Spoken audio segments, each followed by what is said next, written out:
Pourquoi les élèves les plus brillants à l'école ne finissent jamais par devenir riches? Beaucoup de personnes pensent que les élèves les plus brillants à l'école finissent toujours par devenir des hommes riches. Mais en réalité, une étude qui a été faite par une chercheuse qui a suivi 80 majors de leur promotion, 14 ans après, ils sont devenus des hommes respectés dans leur génération, tels que des avocats, des ingénieurs, des médecins, etc.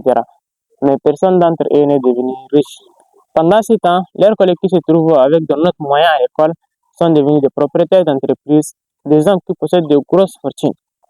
Parce que pour réussir à l'école, il est très simple d'être fort en répétition, mais la vie active, surtout en entrepreneuriat, on a besoin d'être réactif, on a besoin de prendre des risques et de prendre des décisions complètement différentes de celles des autres.